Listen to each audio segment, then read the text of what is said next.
Evangelio según San Juan. Gloria a ti, Señor.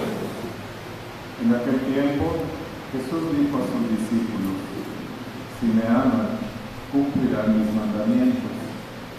Yo les rogaré al Padre y Él les enviará otro Consolador que esté siempre con ustedes, el Espíritu de verdad. El que me ama cumplirá mi palabra y mi Padre lo amará, y vendremos a Él y haremos en Él nuestra morada. El que no me ama no cumplirá mis palabras, y la palabra que están oyendo no es mía, sino del Padre que me envió.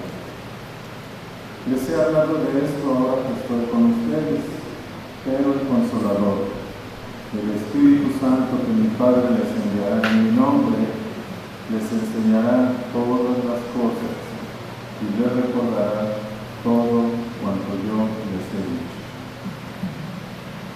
Palabra del Señor. Gloria a ti, Señor Jesús.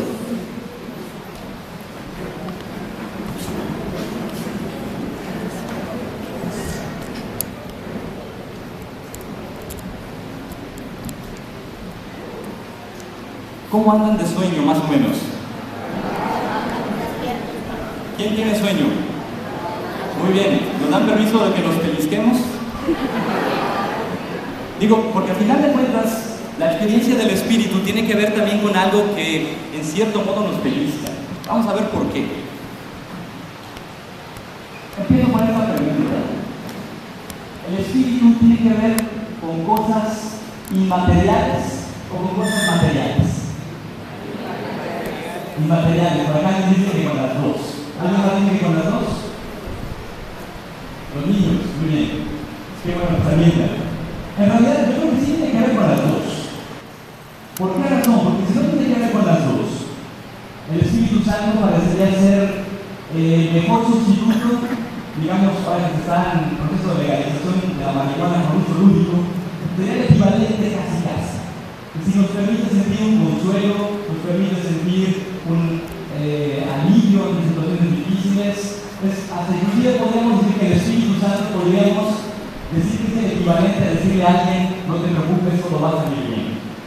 Pregunto, levanta la mano, ¿quién ha dicho alguna vez eso y no salió bien? Bueno, entonces si queremos hablar con verdad, la experiencia del Espíritu no puede ser simplemente una palabra que se queda en lo abstracto, y mucho menos puede ser simplemente una idea que nos dé ánimos para seguir. Porque para tener ánimos, insisto, tenemos miles de recursos. Pero si queremos hablar de un Espíritu, y más en concreto del Espíritu que resucita a Jesús, el Espíritu que anima a Jesús, y como dice el Evangelio de hoy, que acabamos de escuchar, nos va a recordar todas las cosas. No es simplemente que nos va a recordar toda la información al estilo de la película de Lucy, de verdad, que es donde podemos procesar todo y desarrollar nuestro cerebro al máximo. No es un poco simplemente una expansión de la conciencia a tal grado que llegamos a una armonía en la que ya no somos capaces de lastimar nada, sino es la memoria de lo que vivió Jesús, de lo que hace Jesús, y qué implica, qué significa eso en un mundo como en el que estamos. ¿Cuál es el costo, el precio de querer seguir haciendo memoria de Jesús en ese mundo? No sé si lo han pensado, pero de repente que una persona sin estudios, una persona que propiamente no destacó en el mundo porque su situación personal, económica, política, lo que quieras, es alguien que ha sido negado todo poder, toda autoridad, de repente se ponga en pie y se atreva a cuestionar el orden del mundo, o una de dos: o decimos bola de remolchosos, o típicos grilleros acarreados, o cabe la posibilidad de que estén haciendo algo nuevo que no nos habíamos atrevido a ver todavía. Porque si hablamos del Espíritu como Consolador, curiosamente el texto griego, ¿me permiten una nota de erudita? ¿Sí? Muy bien. El texto griego, cuando habla del Espíritu, habla del Paráclito, pero Paráclito no significa únicamente Consolador, también significa abogado defensor. Entonces, si lo ponemos en esa perspectiva, podemos hacernos una pregunta muy sencilla: ¿Quién de nosotros quiere consuelo en alguna situación? Levante su mano. Muy bien. ¿Y quién de nosotros está dispuesto o dispuesta a renunciar a ese consuelo si tenerlo significa que otros salgan perjudicados? No levante la mano, porque luego nos matamos si no la levantamos. Y es que es una lógica completamente distinta. Si yo deseo de veras consuelo en este mundo, y que no sea simplemente una evasión, que no sea simplemente entretenimiento al estilo de un videojuego, que no hay nada de malo en entretenerse, pero si de veras quiero que haya algo más, y que la fe que tenemos no sea un mero entretenimiento, pasatiempo, necesitamos también entonces que eso que anhelamos, eso que esperamos, pueda realmente abrir posibilidades, puertas a otros. Si no las abre a otros, si no puede ser para otros, no se cumple el Pentecostés. Lo dice la primera lectura. Todos y todas, dice que ellos empezaron a hablar, pero no dice que hablaban todos los idiomas. Dice que cada quien lo entendía en su propia lengua.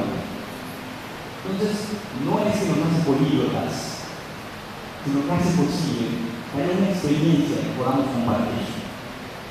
Una experiencia que no está definida solamente por mí, ni siquiera por la institución que somos nosotros, ni siquiera por la familia de la cruz, pero una experiencia que nos lleva siempre más allá de nosotros, de nosotras, y que implica poner en juego cosas importantes. Vamos a hacerlo con un pequeño ejercicio. ¿Me permiten el ejercicio? Sí. Muy bien. Entonces, algunas de las que ya estuvieron en una misa que celebré con las de Jesús sacerdotes se acordarán, pero nos va a servir. Piensa una travesura que hayas hecho y que además te cacharan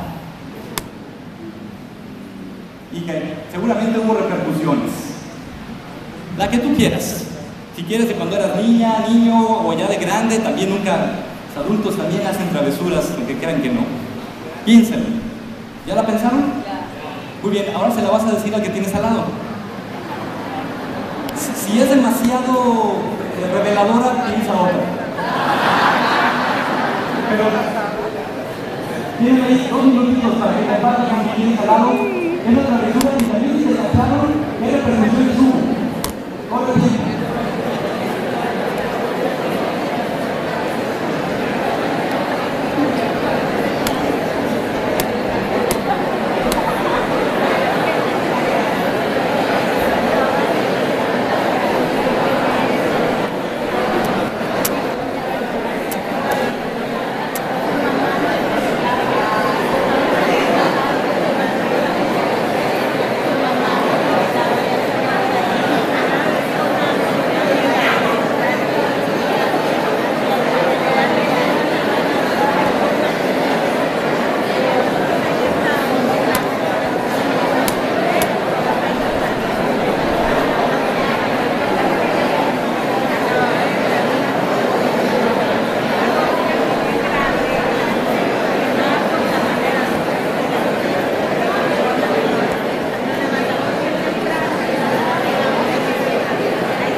¿Listos?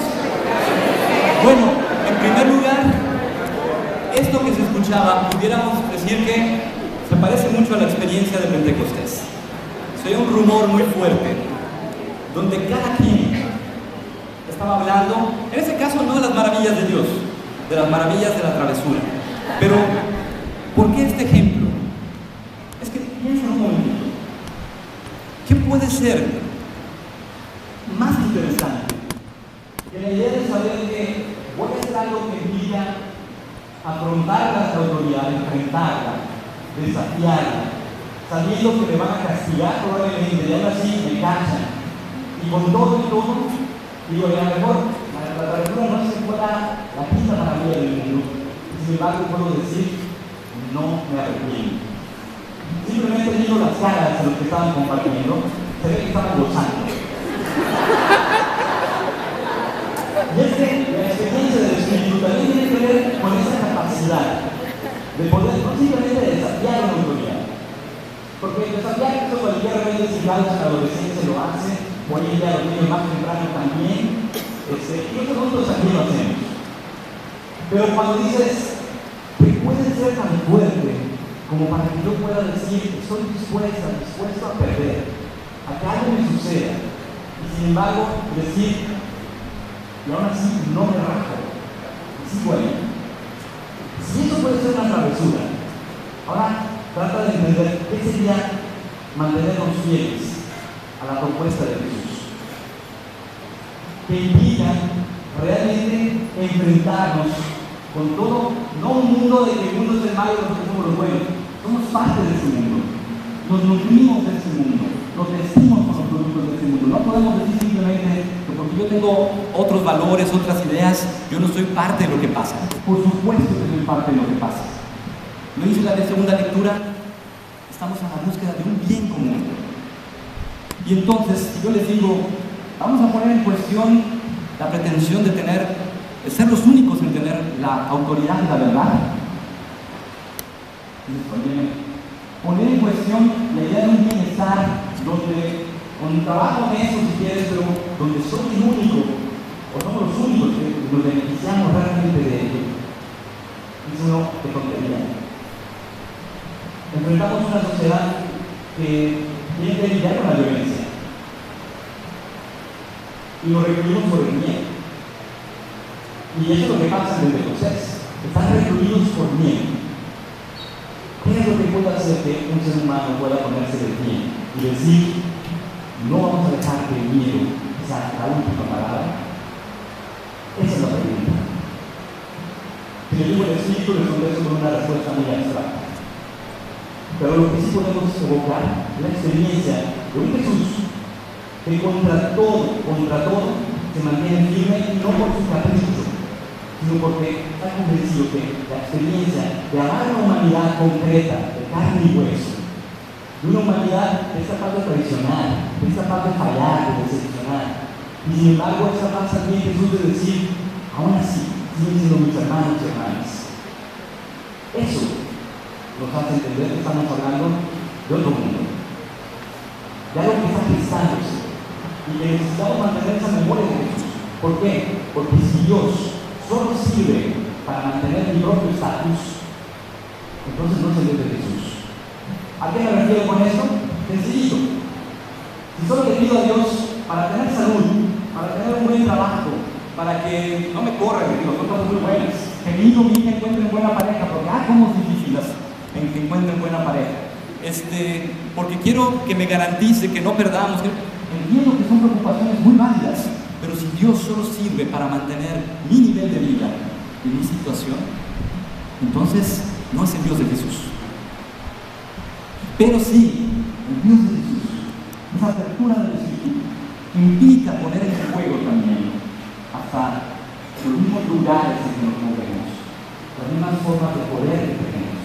Y como quien dice, nos va quitando ciertas seguridades, no para que nos tenemos ninguna, pero para que no pretendamos simplemente asegurar nuestro estatus, nuestro futuro, sino empezar a pensar también de manera más fraterna. Si somos capaces de eso, entonces es posible que el Dios de Jesús, el Espíritu de Jesús, sí nos esté animando. Pero eso implica una lógica muy sencilla del Evangelio no miente.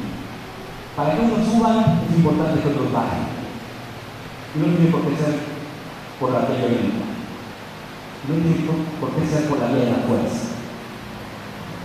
Eso implica precisamente la ley del amor, el que dice cómo le vamos a hacer para coexistir. Y claro, que hay que afrontar la violencia, también a veces es necesario que haya quien se deje llevar por ese valor, es decir, vamos a poner nada. Por supuesto que si es uno, se pierde. Pero por eso es la idea de una comunidad. Consuelo que solamente es para mí, consuelo que pondría en duda si viene del Dios de Jesús. consuelo, que se puede convertir en fuente de consuelo para otros, muy probablemente está conectado con él. Una felicidad que solo me hace feliz a mí, posiblemente es en otro canal. Pero una felicidad, una libertad que se pueda hacer feliz o hacer posible la felicidad y la libertad para otros, tal vez tiene más que ver con el amor que toda la belleza de las palabras que pudiéramos decir. Y el Espíritu entonces se manifiesta en Pentecostés como anticipación de aquello a lo que queremos apostar. E insisto, si una travesura nos da el valor, el coraje, incluso el gozo de decir, lo hice y ni modo, pues, pero lo volvería a hacer. ¿Cuánto más habríamos de esperar que la experiencia del Espíritu como familia de la cruz nos haga capaces de decir, puedo ir más allá de simplemente mi propio mundito, más allá de la lógica que privatiza el amor, que privatiza el bienestar, que privatiza lo esencial para vivir? Una lógica que nos lleve a ser capaces de decir, ¿estoy dispuesto a perder algo para que otros ganen? Sí. ¿Hasta dónde tú dirás? Pero es la apuesta de la cruz. Si no me lo creen, ya con esto termino, pues digo, no decimos, nos ofreceremos en las ocasiones que se nos presenten. El ofrecerse no es nada más decir, pues ya si no queda de otra, pues bueno, ni modo. Ofrecerse es la capacidad de decir, yo sé que pudiera hacerme de más. Yo sé que pudiera tener más poder en esto, más fuerza en esto, y sin embargo estoy dispuesto a no tenerlo, con tal de que otros puedan participar de esto. Y si dicen, ¿y si mal pagan? ¿Sí? Ajá, ¿y? Es parte de, somos seres humanos. La apuesta de Jesús sigue vigente, y hablar del Espíritu es hablar de que esa apuesta podemos seguir haciendo la nuestra. No tontamente, sino pensando. Decía Simone Weil, una mística de hace unos años, pensar en Dios, amar a Dios, es un modo de decir, es un modo de pensar el mundo de otra manera. Por eso hablar del Espíritu es hablar de cosas concretas. Si tenemos esa capacidad de rebeldía desde niños, que nos permita también ser capaces de ser rebeldes, no ante los desacuerdos, esos van a estar siempre, sino rebeldes contra todo aquello que sustenta una injusticia, una desigualdad en nuestro mundo y sobre todo contra todo aquello que nos mecaniza e impide que sea el amor el verdadero motor de nuestra propia vida. De la de los demás es asunto que no podemos intervenir, pero de la propia, el amor es el último referente. ¿Les parece? Bueno, si no les parece, de todas maneras, pues ese es el riesgo de estar aquí. Entonces, les invito a que nos pongamos de pie.